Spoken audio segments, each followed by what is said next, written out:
je reviens avec une nouvelle vidéo. C'est juste une petite vidéo face caméra, il n'y aura pas d'autres images. Beaucoup d'entre vous m'ont demandé comment s'étaient passées mes histoires d'allaitement, donc mes premiers allaitements, le sevrage, etc. Et du coup, j'ai voulu faire une petite vidéo où je vous parle de mes allaitements, donc pas forcément de celui de Nao parce qu'il est loin d'être terminé, mais peut-être de mes 2 premiers allaitements et de comment ils se sont passés. L'allaitement pour moi, ça a toujours été une évidence. Je me suis jamais posé la question de savoir si j'allais allaiter, simplement parce que ma maman m'avait allaité et parce que pour moi c'était naturel. Les femmes sont faites pour allaiter, je me suis jamais posé la question de savoir si j'avais envie d'allaiter ou pas, j'avais pas spécialement le choix selon moi, et ça me semblait tout à fait normal, j'avais pas de souci avec ça du tout. Je m'étais pas mis de limite de temps, donc moi je partais vraiment du principe que j'allais allaiter et que je verrais bien quand ça se terminerait. J'étais pas une acharnée de l'allaitement non plus, donc je partais pas du principe que j'allais allaiter pendant 7 ans ou que sais-je. D'ailleurs ce n'est pas ce que j'ai fait, et du coup je me suis lancée dans cette aventure lactée avec Willow sans aucune peine. On a eu un accouchement qui a été très compliqué, Willow et moi, et en fait c'est vrai que l'allaitement je crois nous a permis à vraiment fusionner et à trouver un lien très très fort que peut-être je n'aurais pas eu sans allaitement, parce que vraiment sa venue au monde a été très très compliquée et encore maintenant j'ai un petit peu de peine à la digérer. Willow était un bébé qui était très en demande, je pense pas que c'était un baby, donc un bébé aux besoins intenses, mais c'était un bébé qui avait besoin de beaucoup de présence et moi ça me convenait finalement assez bien parce que à la base j'étais censée reprendre le travail et finalement on a décidé avec son papa que je ne retournerais pas travailler simplement parce que je m'en sentais pas la force et qu'en fait on partait du principe que quand on fait un enfant c'est pour l'élever nous-mêmes, c'est pas pour le faire élever par quelqu'un d'autre, et pour moi c'était quelque chose qui était très important. Donc c'était évident qu'on allait serrer la ceinture, etc. On roulait pas sur l'or, simplement bah voilà, on avait fait le choix de pouvoir rester à la maison, enfin que un de nous reste à la maison avec Willow. Du coup, l'allaitement avec Willow s'est toujours très bien passé, j'ai jamais vécu ni de crevasse, ni de manque de lait, c'est quelque chose qui roulait tout seul, et donc j'ai jamais eu spécialement de questions à me poser. Par contre, c'est vrai que comme il était très en demande, il tétait quand même toutes les demi-heures, que ce soit la journée ou la nuit,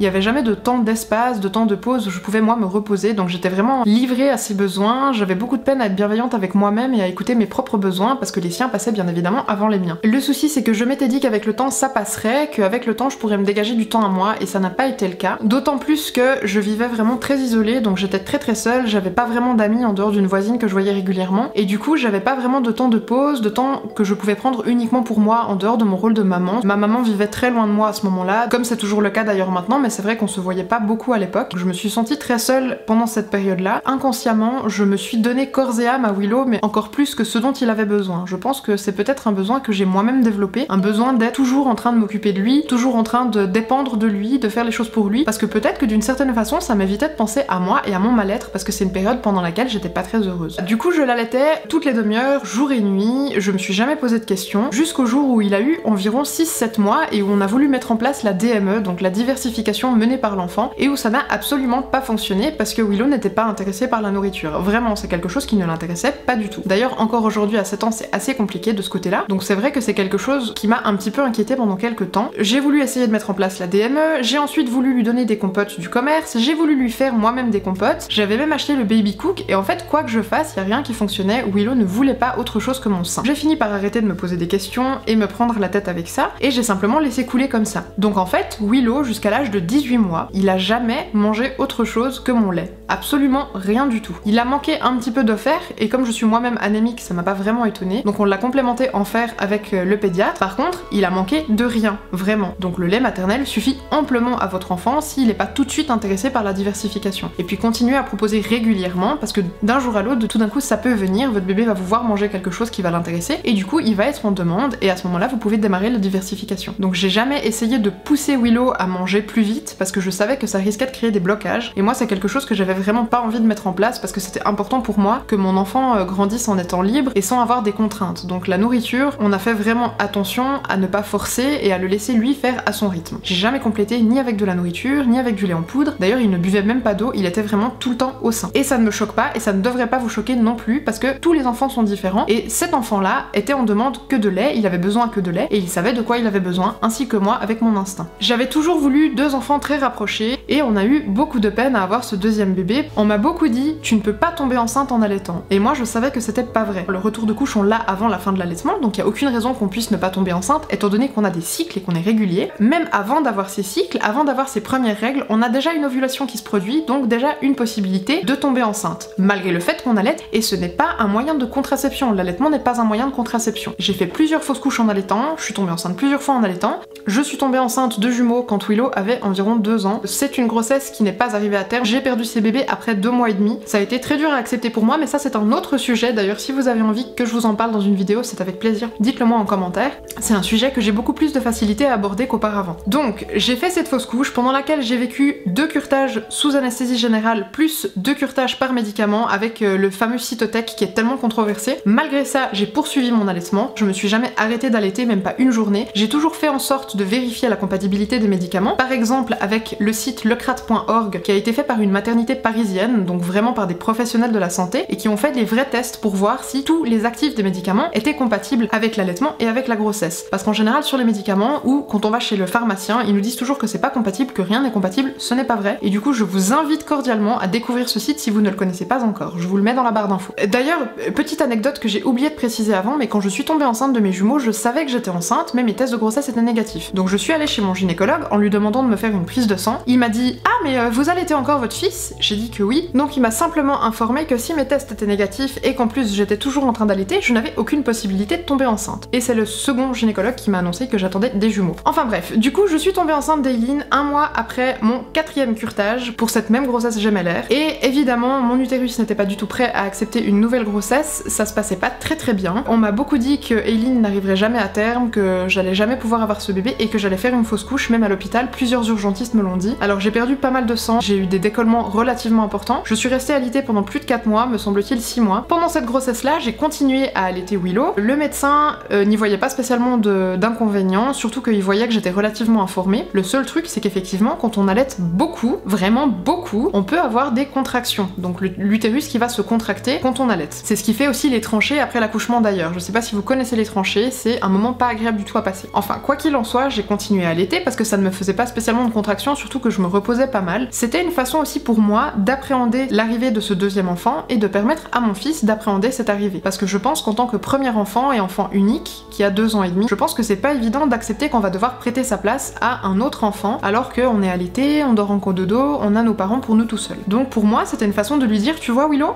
on va avoir un deuxième enfant, mais tu ne perds pas ta place. Tu peux toujours rester à mon sein, tu pourras rester tant que tu veux, tu pourras dormir avec nous tant que tu veux, tant que tu as un besoin, je suis là, je vais répondre à ton besoin. Et force est d'admettre que ça a vraiment fonctionné comme technique, je vous conseille de faire la même chose. J'ai allaité pendant 3 mois sans me poser de questions, donc je me suis réveillée la nuit toutes les demi-heures, j'ai allaité la journée toutes les demi-heures, et en fait il se trouve que mon corps était tellement vidé d'énergie, j'étais tellement fatiguée, qu'au bout d'un moment j'ai plus réussi à tenir la route, c'était impossible. Et la nuit des 2 ans et demi de Willow, j'ai réalisé que j'étais en droit d'écouter mes propres besoins et de ne pas uniquement répondre aux besoins de mon fils. Et du coup j'ai eu une conversation avec Willow, qui était plus un monologue, parce que c'est clair qu'à cet âge-là on n'a pas forcément la capacité de réagir et d'interpréter les choses qu'un adulte nous dit de la bonne façon. J'ai expliqué à Willow que maintenant, pour être bienveillante envers moi-même, il fallait que j'arrête de l'allaiter la nuit. Que la journée il n'y avait pas de problème, il pourrait continuer à venir demander à téter, mais que par contre la nuit j'avais besoin de me reposer. Et du coup j'ai mis un terme à l'allaitement de nuit cette nuit-là, et je pensais que ça allait être une énorme difficulté à traverser avec Willow, mais en fait ça a été très facile parce que je pense qu'il était prêt. Et je pense qu'en fait c'était moi qui n'étais pas prête à faire ce passage-là. Du coup ça s'est passé très simplement, où Willow a compris que pour répondre à ses besoins, j'avais besoin de répondre aux miens, et en urgence. Il a compris que maintenant il y avait un bébé dans mon ventre et que j'avais besoin de prendre du temps pour moi, de me reposer. Et du coup en fait, à partir de la nuit de ses 2 ans et demi, c'est quand même fou, il a dormi toutes les nuits, sans se réveiller la nuit, mais toujours à côté de moi. Donc je l'ai conservé en cododo près de moi, on a continué à faire des câlins la nuit, j'ai continué à répondre à son besoin. Par contre, la nuit, il avait plus à téter. Pareil le soir pour l'endormir, je n'avais plus besoin de lui donner le sein. Pour l'endormir, il s'endormait tout seul. Et ça c'était vraiment magique, ça m'a changé la vie. Avant je passais, je pense, 1h30, 2 heures à l'endormir, comme une bonne quantité de parents, je sais que vous êtes beaucoup dans ce cas-là. Donc vraiment je passais énormément de temps à l'endormir chaque soir, c'était une catastrophe. Et la nuit, moi je pouvais plus. Quand je vois des mamans qui m'écrivent et qui me disent mon bébé de 2 mois ne fait pas ses nuits, mais mince quoi, votre bébé il est tout petit, il a tellement besoin de vous, il a passé 9 mois dans votre ventre. Par contre, c'est vrai qu'au bout d'un moment, il faut aussi être à l'écoute de ses propres besoins. Et je pense que c'était pas dû à lui, mais que c'était dû à moi. Et pareil pour la diversification alimentaire, je pense que c'était moi qui n'étais pas prête à partager mon rôle nourricier avec la nourriture. Vraiment, je pense que ça vient de moi et que c'est psychologique. Quoi qu'il en soit, on a continué l'allaitement. Je n'ai plus eu de lait à partir de, je crois, 4 ou 5 mois de grossesse, donc j'avais peut-être quelques gouttes de colostrum, mais c'est tout, parce que j'ai jamais eu de colostrum avant d'accoucher pour mes 3 grossesses. Et je lui ai expliqué que à la naissance de sa sœur, il allait avoir du colostrum, que ce serait pas le même lait, que ce serait peut-être pas aussi bon, mais que à partir du moment où sa sœur allait naître, le lait, il allait plus correspondre à son besoin à lui, mais il allait correspondre aux besoins de sa petite sœur. Parce que c'est vrai que quand on a un deuxième enfant et qu'on co-allaite, le lait ne va pas rester celui qu'on connaissait pour le grand, il va s'adapter aux besoins du plus petit. Au niveau production, la quantité va s'adapter à la demande. Donc si vous allaitez 2, 3, 4 enfants, que sais-je, on est d'accord que c'est complètement épuisant. Par contre, vous avez la capacité physique de le faire. Le lait va monter en fonction de la demande, et ça c'est vraiment important de le savoir. Du coup, j'ai accouché de ma fille le 14 janvier 2015 et j'ai dû me faire opérer d'urgence, donc je n'ai pas pu voir mon fils tout de suite parce que j'ai dû être opérée le lendemain matin. J'ai pu allaiter ma fille en salle de réveil, donc on m'a amené mon bébé de 12 heures à peu près en salle de réveil et ça a été génial parce que du coup elle a été en peau à peau avec son papa et ensuite moi j'ai pu la récupérer en salle de réveil et lui donner à téter malgré le fait que j'avais été endormie sous anesthésie générale, etc. Ils ont pas fait d'histoire, ils m'ont laissé l'allaiter, c'est eux qui me l'ont proposé et j'ai trouvé ça vraiment super bienveillant. À aucun moment ils ont proposé de donner de l'eau sucrée, à aucun moment ils ont proposé de biberon de lait en poudre et d'ailleurs j'avais préparé le papa au fait qu'il ne devait pas accepter de biberon, que c'était exclu. Du coup, juste après cette opération là, avec ma petite sonde urinaire qui était fabuleuse, je me suis retrouvée dans ma chambre, c'est là que Willow a pu rencontrer sa sœur. D'ailleurs il en avait rien à fiche, mais vraiment plutôt du côté positif, c'est-à-dire qu'il a vu sa sœur, il lui a fait un bisou, un câlin et ensuite c'était comme si elle avait toujours été là et ça j'ai trouvé génial parce que j'ai réalisé que ma préparation avec lui a été fabuleuse. Ça a vraiment super bien fonctionné. Il savait qu'il aurait toujours sa place dans le lit, il savait qu'il avait toujours son sein s'il voulait téter et ça a été comme ça tout le temps. Il n'y a jamais eu d'histoire de jalousie. Alors maintenant, peut-être maintenant qu'ils ont 4 et 7 ans, mais vraiment j'ai jamais eu ce type de problème avec eux. Quoi qu'il en soit, du coup Willow est venu, il a réclamé à téter et du coup je me suis retrouvée avec mon bébé d'un jour et mon grand de 3 ans et 2 mois à l'époque au sein, devant les professionnels de santé qui étaient là parce que du coup il y a une sage-femme et une infirmière qui sont rentrées à ce moment-là et c'était super rigolo parce que ils ont été très choqués de me voir en train d'allaiter mon grand et du coup ils sont venus en panique et ils m'ont dit mais arrêtez tout de suite, le colostrum il y en a pas des masses, il faut le garder uniquement pour votre petite, elle en aura pas assez, c'est un lait qui est hyper important et en fait j'ai tout de suite calmé le jeu parce que j'étais relativement bien informée à ce moment-là déjà et je leur ai expliqué comment fonctionne la lactation, comment fonctionne la mise en place de l'allaitement, comment fonctionnent les montées de lait et c'était génial parce que ils ont tellement apprécié mon explication, qui était pourtant pas professionnelle du tout, qu'ils sont allés chercher d'autres infirmières et d'autres sages-femmes et je me suis retrouvée devant un panel de 5 professionnels de la santé qui m'écoutaient pendant que j'allaitais mes 2 enfants et j'ai pu leur expliquer comment fonctionne la lactation. Et ça c'est génial parce que c'est vrai que souvent les professionnels de la santé ne sont pas renseignés parce qu'ils ont une formation qui est très courte au niveau de l'allaitement, sauf s'ils ont une formation exprès pour l'allaitement bien évidemment. Quand on voit une jeune maman qui est pas bien âgée et qui est là avec ses 2 enfants en train de les allaiter, c'est vrai que ça peut paraître bizarre. Et là ils ont pas été dans le jugement, ils ont été dans l'écoute, ils ont entendu ce que j'avais à dire et ça j'ai trouvé génial. D'ailleurs pour ma fille on avait signé tout un tas de décharges pour que je puisse manger avec elle, me déplacer avec elle parce que c'est vrai que dans les hôpitaux il y a pas mal de règles qui font que on est complètement dépendant du personnel médical et surtout notre enfant est complètement dépendant du service médical et moi ça c'était pas possible, moi je voulais que mon enfant ne dépende que de moi. Du coup j'ai co-allaité mes enfants pendant environ 6 mois et quand Willow a eu environ 3 ans et demi, enfin 3 ans et 8 mois plus ou moins, sa succion est devenue vraiment très désagréable. Je n'arrivais plus à l'allaiter, ça faisait super mal. Évidemment que pendant la grossesse déjà c'était pas très agréable. Du coup j'ai expliqué à Willow, comme pour ses 2 ans et demi, je lui ai expliqué que moi maintenant j'étais plus en mesure de lui donner à téter, que pour moi c'était trop difficile, que ça me faisait très très mal et que ce que je lui proposais c'est de lui tirer du lait et de lui faire des biberons de cacao ou des biberons de lait tiré que j'allais lui donner tous les matins. C'est une solution qui a tenu pendant quelques semaines et ça lui a permis à lui de faire le pas entre le moment où je l'allaitais et le sevrage. Ça n'a pas été un sevrage naturel parce que je pense que lui il aurait pu continuer, mais après je me pose quand même la question de savoir à quel moment est-ce que le sevrage est naturel. Est-ce que c'est pas aussi la maman, comme les autres mammifères, par exemple la maman chat, qui doit décider elle le moment où elle n'est plus à l'aise avec cet allaitement. Et là c'est vrai que comme une maman chat encore une fois, moi j'avais cet instinct de me dire il faut que je donne mon lait à ce petit bébé, donc à Aileen qui avait 6 mois, qui avait besoin de moi. Par contre ce grand là, je n'ai plus envie de l'avoir au sein. J'ai eu un espèce de sentiment de rejet, en tout cas vis-à-vis de l'allaitement. Je ne voulais plus avoir mon fils au sein, c'était instinctif. Et du coup je lui tirais des biberons de lait, ça a duré quelques semaines et lui ça lui a permis vraiment de passer ce moment avec bienveillance et sans se sentir privé. Surtout qu'on a continué le cododo jusqu'à ce que Willow ait 4 ans et demi, âge auquel on a déménagé et au moment de déménager on l'a mis le soir même dans sa chambre et il a dormi super bien, il a adoré passer dans sa chambre. Je pense qu'il était prêt, je pense que j'étais prête, c'était vraiment le bon moment. Aileen, je l'ai allaitée jusqu'à environ 2 ans et demi, un petit peu plus tard que 2 ans et demi. Simplement, de nouveau, ça n'a pas été un sevrage naturel, ça a été un sevrage induit par les événements. Parce qu'on a vécu la séparation avec son papa, on a dû mettre en place le divorce, je suis tombée enceinte à ce moment-là aussi, c'était pas prévu du tout. Il y a eu le déménagement chez Papa Ours, le changement d'environnement, il y a beaucoup de choses qui se sont mises en place, avec aussi un week-end sur 2 où elle était plus avec moi. Et du coup, autant ça a été très difficile à accepter pour moi, autant elle, je crois qu'elle l'a relativement bien vécu. D'ailleurs, elle a bien vécu tous les événements traumatisants qu'elle a vécu à cette époque. J'ai continué à l'allaiter, mais à vide, parce que vraiment je n'avais absolument plus de lait et ça s'est arrêté petit à petit, vraiment de façon naturelle. Donc je pense pas que ce soit un sevrage naturel non plus, parce que de nouveau ça a été induit par les événements, mais ça a été un sevrage où ni moi ni elle on a dit on n'en veut plus, on en a marre. Ça s'est fait vraiment tout seul et je crois qu'elle a pris sa dernière tétée 3 mois avant que Nao vienne au monde, donc fin décembre ou début janvier 2017. Nao est née à la maison, on a eu un accouchement fabuleux, d'ailleurs je vous le raconte sur une autre vidéo, si ça vous intéresse je peux vous donner le lien et vous pouvez trouver la vidéo sur mon compte YouTube. Et en fait ce qui s'est passé c'est qu'on était tout seul au moment de la naissance, il n'y avait pas de sage-femme, je savais que je n'avais pas besoin d'aide pour la mise au sein, donc j'ai accouché, j'ai voulu prendre mon bébé au sein et en fait j'ai réalisé qu'il n'arrivait pas à téter. J'ai passé plus de 24 heures à essayer de le mettre au sein mais il n'y arrivait pas, j'avais l'impression que le mamelon était trop gros, que sa bouche était trop petite, enfin je sais pas, on n'arrivait pas à s'imbriquer l'un dans l'autre, c'était vraiment très bizarre. Et malgré le fait que je sois très fusionnelle avec Nao, comme je l'ai été avec mes 2 précédents enfants quand ils étaient bébés, avec Nao ça s'est pas fait tout seul. On n'a pas vécu ce déclic, ce moment de l'allaitement magique, on n'a pas vécu cette première tétée pleine de paillettes, de licornes, d'arc-en-ciel, enfin vraiment c'était une première tétée qui était difficile. Il avait faim, il pleurait, on a essayé, on a réessayé, la sage-femme m'a donné des tuyaux, Papa Ours a essayé de m'aider pour la mise au sein, j'ai demandé à des copines si elles avaient des tuyaux, et en fait on a eu beau vérifier les freins, on a eu beau faire plein de contrôles, vérifier son palais, sa mâchoire, on n'a pas trouvé de raison, d'explication à ce problème d'allaitement.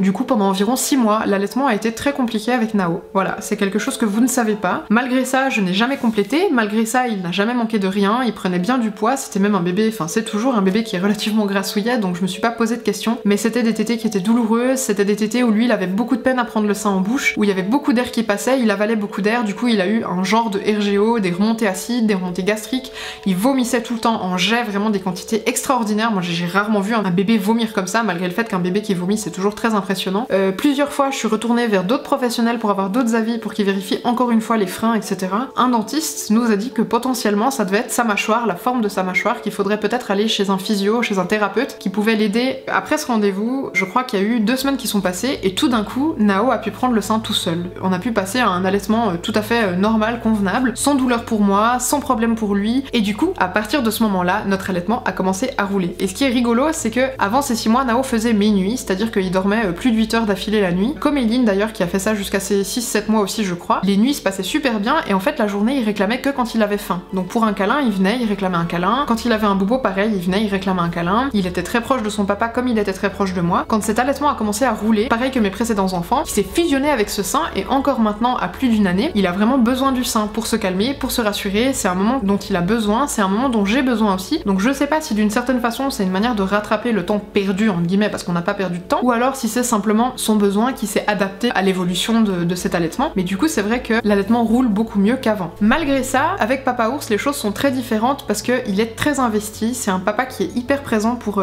son enfant, et du coup le soir il a très vite trouvé une technique pour l'endormir qui fonctionne bien mieux que le sein. Il s'endort dans les bras de son papa juste en faisant un câlin, et ça c'est magique parce qu'il endort beaucoup plus vite que moi avec le sein. Là moi j'ai vraiment du temps pour moi, donc le soir je peux tout d'un coup aller cuisiner, ranger le salon. J'ai une histoire d'allaitement qui est vraiment différente d'avec mes premiers enfants parce que j'ai beaucoup de facilité à laisser la main à ce papa qui est très investi, qui est très présent et qui a envie de prendre sa place. Je pensais que je serais un petit peu jalouse de cette fusion entre eux et en fait je me rends compte que pas du tout, c'est quelque chose qui me rend affreusement amoureuse d'eux, dans le sens où quand je les vois en train de se faire des câlins, quand je les entends en train de chercher le sommeil, moi ça me rend juste folle d'amour. Pareil quand je les vois jouer, j'ai vraiment jamais ressenti ça, cette espèce de fusion avec eux, mais j'ai l'impression que c'est pas moi qui suis fusionnelle avec Nao, on est une fusion à 3. Mes histoires d'allaitement, c'est ça.